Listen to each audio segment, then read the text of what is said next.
Welcome to the Deep Dive. Today we're tackling a really interesting question about who gets to shape public conversation.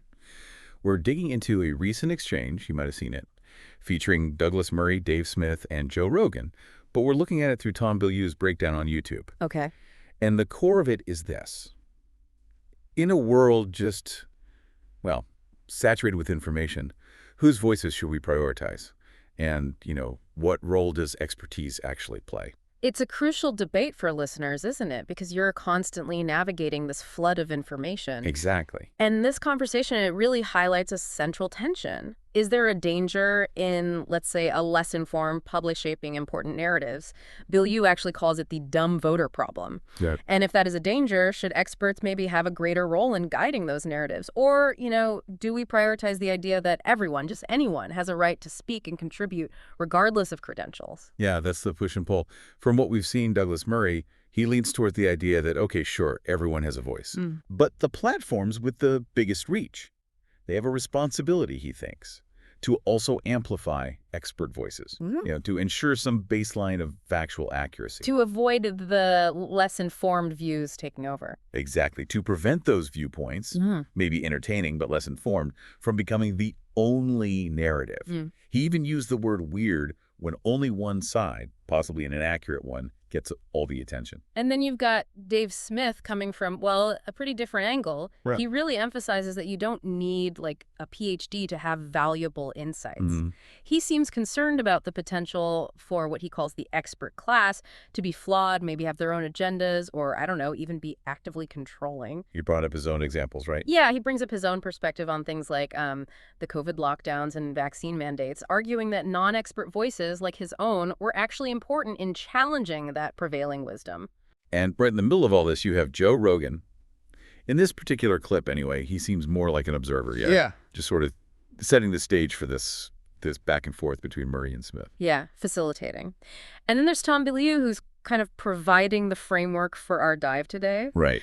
He introduces this dumb voter problem idea and really focuses on the communication breakdown, the disconnect between Murray and Smith. He really stresses how important it is to understand the underlying beliefs, the values that each person brings to the table when they disagree. Which is where that Steel Manning concept comes in. Yeah, we'll get to that. But it's vital, like Bilyeu points out, right? He highlights they spent nearly, 50 minutes just talking past each other. Yeah, apparently Murray even said, point blank, nope, you still don't understand my point. Wow, after almost an hour. Yeah. It really shows how these fundamental disagreements can just become total roadblocks if those core beliefs aren't clearly out there, understood by the other side. It sounds incredibly frustrating, honestly, to be in a conversation like that. Totally. So Murray's main worry, it seems to be about these huge platforms giving airtime to people spreading what he calls counter-historical stuff of a very dangerous kind. Okay, like what specifically? He used the example of, say, someone who isn't a historian offering opinions on Churchill without any real deep understanding. Yeah. It's not about whether they can have an opinion, but the potential harm when only that one view, which might be, factually weak, gets traction and shapes how everyone understands it. And this is where Smith really pushes back, isn't it? He questions that automatic deference to authority. Oh, yeah, the appeal to authority idea. Exactly. His underlying argument seems to be, why should a particular credential be the only thing that makes an opinion valuable? It's that classic tension, right? Respecting established knowledge versus valuing individual critical thought and maybe new perspectives, even from outside those traditional expert circles. Bilyeu offers a really useful way to frame Murray's position here, I thought. He suggests Murray isn't saying shut people down. Right, not censorship. But rather that these hugely influential platforms like Rogan's have some kind of responsibility to aim for balance. For the listener, for you, this raises the question, what does a truly balanced information diet look like? Bilyeu suggests it means pairing those engaging, maybe non-expert takes with insights from credible experts to try and assure some accuracy, to prevent fringe ideas, however catchy they are, from becoming dominant and, maybe leading to bad outcomes. It's interesting, too, the discussion brings up Rogan and Smith themselves. I mean, they host massive shows, right? They dive into complex stuff for hours, Yeah. but they often don't claim to be experts in those fields. And Murray seems to find that a bit problematic, especially if the audience perceives their chats as, like, factual or balanced, when they might be pretty skewed by their own non-expert views. And that difference, that fundamental difference in perspective, it really seemed to hit a wall when, like Bill Yu points out, 42 minutes in, Murray's just exasperated, saying, you still don't understand what I'm saying. Yeah. It just hammers home how hard it is to connect when you have such different basic ideas about who we should listen to and, well, why their voice even matters. So what's the practical advice, then? Did Bill Yu offer anything to break through these kinds of log jams? He did. He suggests this 35 words or less rule. Okay. The idea, and maybe something for listeners to try in their own communications, is to force yourself to boil down your core beliefs, your values, into the shortest possible statement. Ah, like an elevator pitch for your worldview. Kind of. That constraint, it can strip away the jargon and force you to get to the fundamental assumptions driving your argument. It might even show if you really understand your own position as well as you think. Interesting. And the other thing... And then he stresses the importance of steel manning. Right, you mentioned that. Yeah, and it's a technique that could probably improve a lot of public arguments, maybe even personal ones. Yeah. It's the practice of restating the other person's argument back to them in your own words until they agree that, yes, you've captured it accurately. It's about really trying to understand where they're coming from, even if you totally disagree with their final point. Absolutely. That takes effort, but you can see how it would change the dynamic. Definitely. And to make this like theoretical, Smith brings up COVID-19, right? Yeah, as a case study almost. He points to his own opposition to lockdowns, to the vaccine mandates, and asks a really direct question. Should he just have stayed quiet on these massive public health issues because he wasn't, Dr. Fauci? For the listener, this really throws that tension into sharp relief, doesn't it? Deferring to the experts versus questioning things based on your own reasoning. It's a powerful point. I mean, if we always just defer to whoever has the official credentials, what happens to other viewpoints? Even if they raise, legitimate concerns or just offer a different way of looking at the problem based on their own analysis or experience. And Bill Yu offers a key insight into Smith's thinking here. He suggests that Smith basically believes that the expert class can be prone to trying to, control or manipulate people through narratives. Okay. So from that perspective, people like Rogan, maybe Murray too in a different way, and Smith himself, they see a responsibility to act as a kind of check on that, to challenge conventional wisdom, to resist what Smith might see as pressure, governmental or otherwise, to just fall in line. And Bill Yu uses that really relatable analogy, the tea argument. Oh, yeah? What's that? It's the idea that so many arguments that seem to be about one thing, like, are you brewing the tea right? Yeah. Often hide these much deeper unspoken differences in basic assumptions or values, or even just how you see the world. Talking past each other because you're not even arguing about the same fundamental thing. Exactly. Until you dig down to those foundations, you're probably just going to keep missing each other. Which brings us back to that central question for the listener. Should there be a clear line?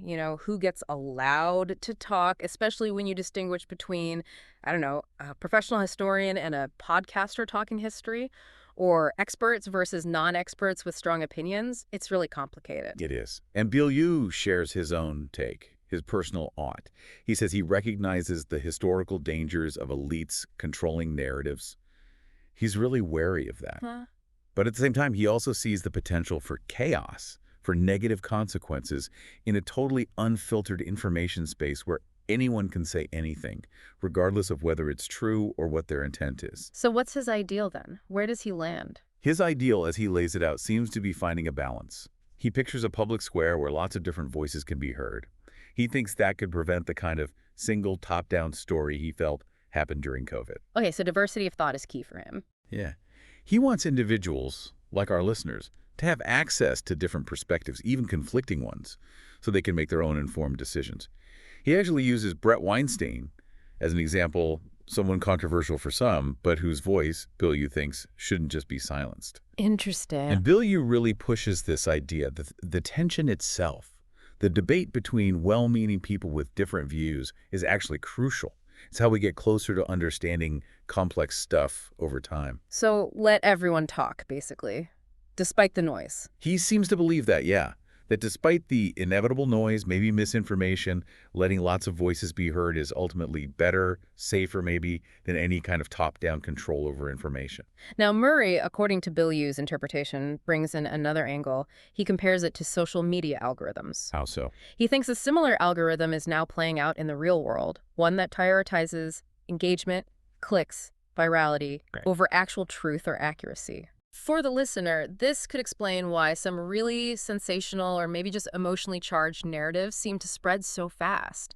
Murray suggests this leads to a fractured information landscape where we lose a shared sense of truth, making society more vulnerable to propaganda, left, right, wherever.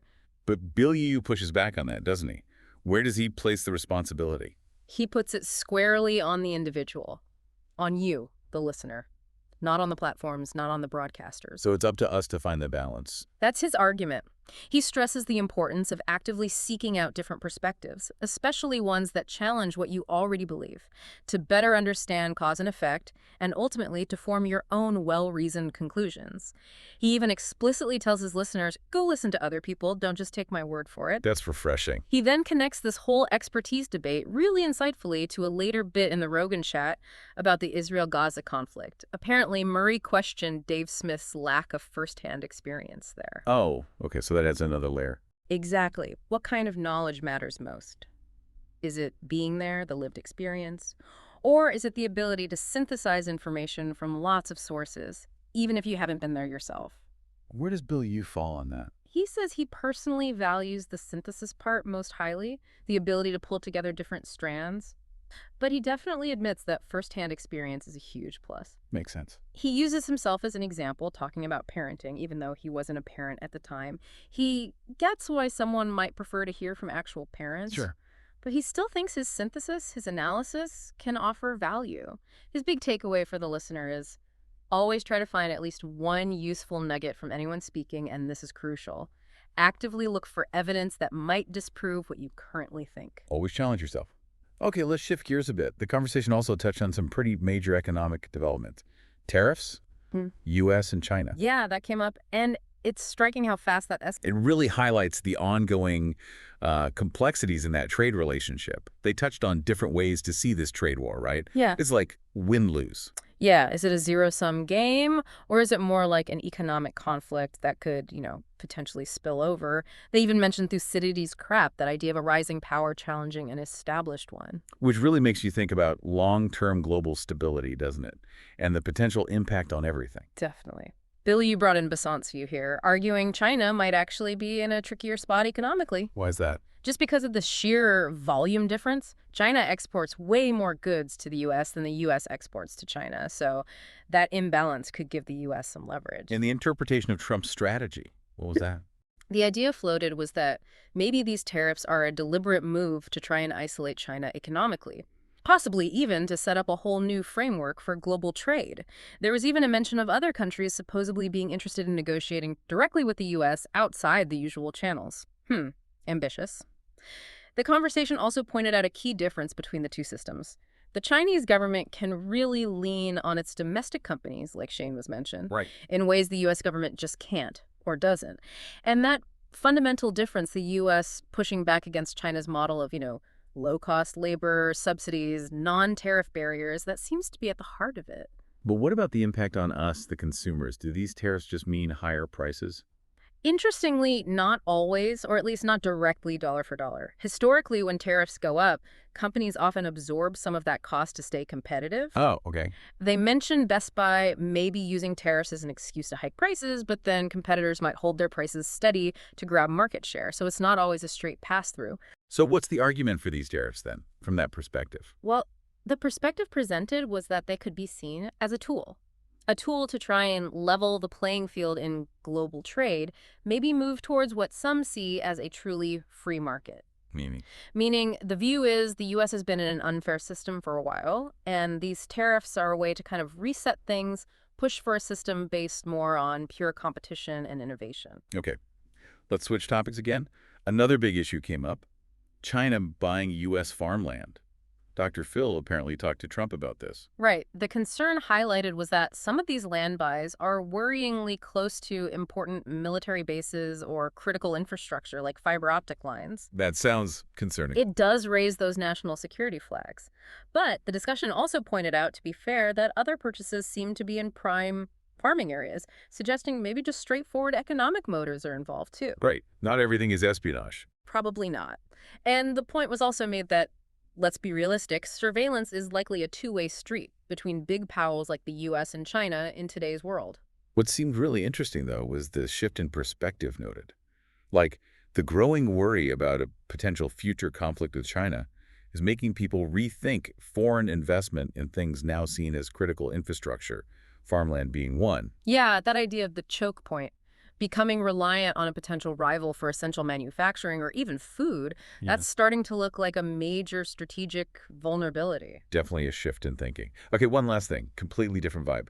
Minecraft, the movie. Ha! Yeah, that got to mention. It's unexpected success, kind of a cultural moment. It is surprising, isn't it? Especially given, let's be honest, the spotty record of video game movies. Oh, totally. The speaker in the source was pretty disappointed with most of them. Mentioned Halo, Mario Bros, Sonic, basically calling them just okay. Yeah, faint praise. Tron got a brief mention as maybe a good one, but then the interesting point that the movie came before the arcade game kind of flips the usual adaptation idea. Never knew that. And then there was this fun little movie pitch idea, a reverse Tron, video game characters coming into the real world. Okay, like Wreck-It Ralph a bit. Sort of, yeah. It touched on that isekai trend, characters getting sucked into another world and how Minecraft maybe plays with the opposite idea. Interesting. So, quite a range we covered. Yeah, as we wrap up this deep dive, you can see we've gone from these really fundamental questions about, experts and free speech, all the way to global trade wars, national security concerns about farmland, and even Minecraft movies. A real mix.